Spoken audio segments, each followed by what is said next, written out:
Hello good people and welcome back to Level Up Your Chess Strategy. There is one commonality I've noticed among the majority of chess improvers, and that is they dedicate so much of their time and effort to the study of tactics and secondly openings.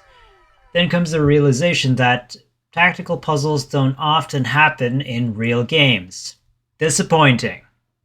It's often said that tactics and strategy are blood brothers. So if you play strategically sound moves, then your now over-practiced tactical muscle will flow. This is part one of the series of improving your chess strategy, and I hope you can get something out of it. Let's boost that ELO. Round one, fight!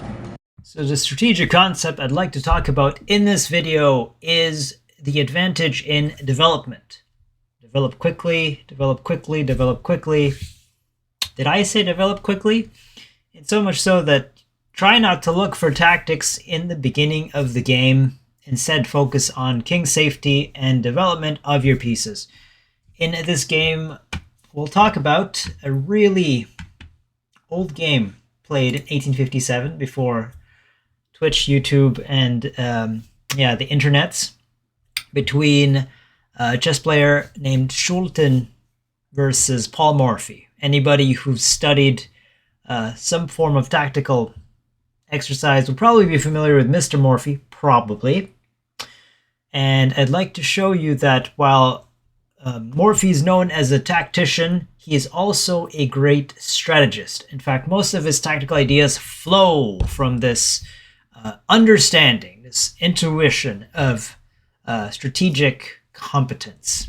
Oh, before I begin, before I forget it, if you do like this content, please leave a like and sub. You have my gratitude. Let's get started. So we'll look at this from Morphy's perspective. He plays as black, and the game starts with e4, e5, f4, the king's gambit by Morphy's opponent.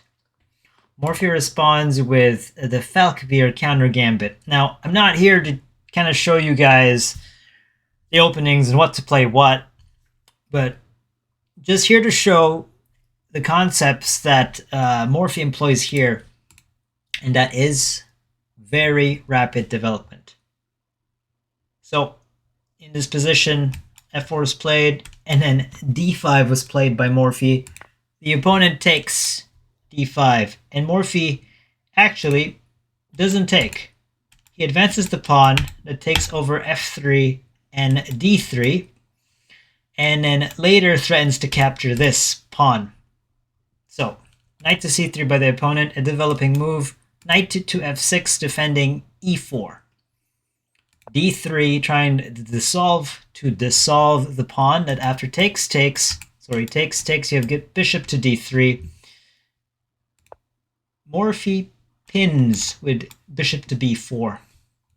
Bishop to d2. And here, Morphy plays very strong d3. Strong move. Not quite brilliant, but just strong. There's twofold reasons why he played this. One is to unpin, or rather, remove the defender. But the stronger reason is that by pushing this pawn, this line opens. E-file is opened.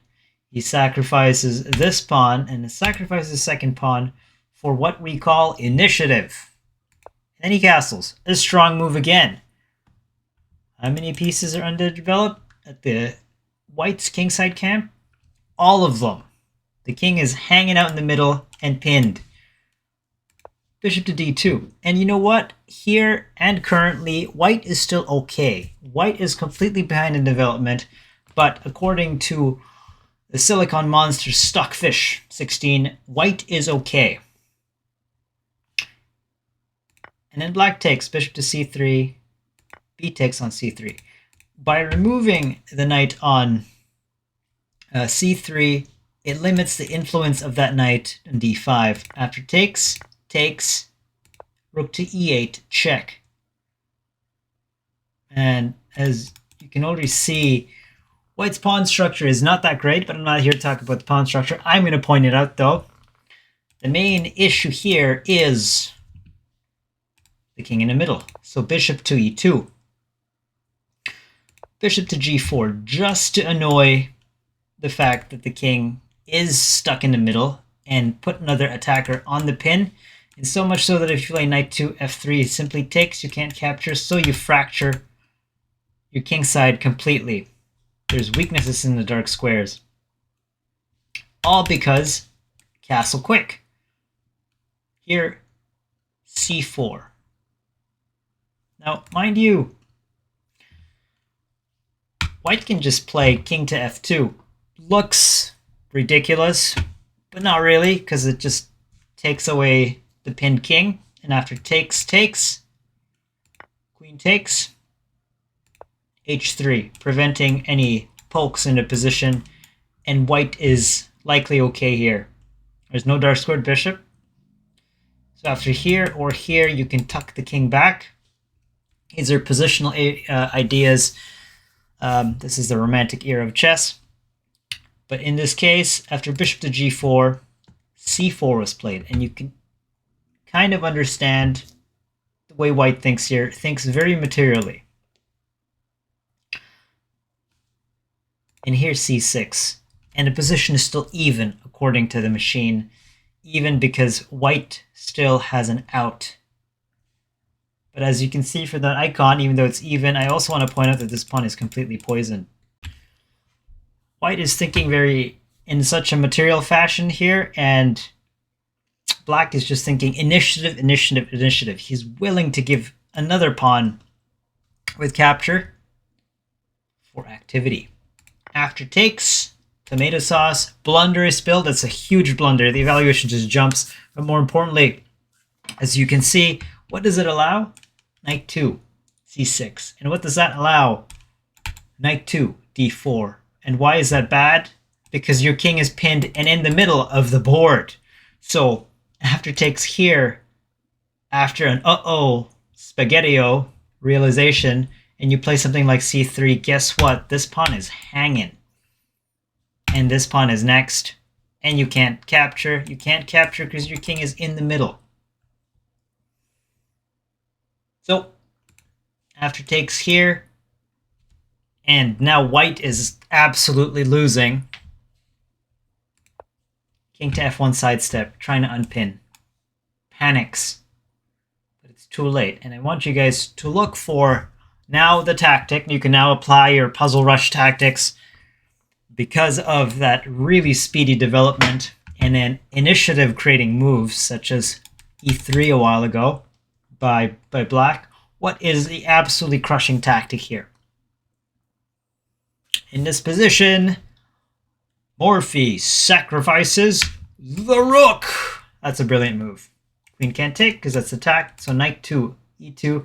But then now you have the dreaded knight to d4, which you've allowed by, I have to raise my voice, which you've allowed by taking the pawn on c6. And now queen to b1 was played. Mind you, these guys, this is 1857. Bishop to e2. Now this turns into guess the ELO. Attacked, attacked. Knight to g4. And here, can you find the next puzzle rush tactic? White doesn't have any exit squares. So knight to f3. Boom. Takes. Weakness in the dark squares. Queen to d4. King to g2. Check. Check. And now it's going to be mate soon. After knight to h6, I believe the opponent resigned in lieu of preventing the mate, but then getting attacked with knight to f5. There's no exit squares after, and that is game over. Anyways, guys, quick recap. So, e4, e5, f4, King's Gambit, d5, the Falkbeer counter gambit. Takes, and then push here. Attacking. Knight to f6, defending. d3, instead of takes, pins. Interrupts the defensive pin. Opens the file, castle. Then takes. Gives a check, threatens to ruin the structure with knight to f3, maintains the pin, develops the bishop, and now plays c6. Very poisoned move. Also threatening to develop this, attack the middle after takes, which is a total blunder. The game is now crushed. What it needed to do was, instead of defending here, unpin the king, boot this bishop out. But alas, alas. Captures with a rook. Pins again. Takes. Check. Check. Check. Check. Check. Mating net. Also resignation. Hit. Game over. Hope you guys got something out of that. Very simple. But just develop fast. And then open some lines. Create attacking chances. And let your tactics flow if you're a tactician. And you probably are. I'll see you guys later. Double peace.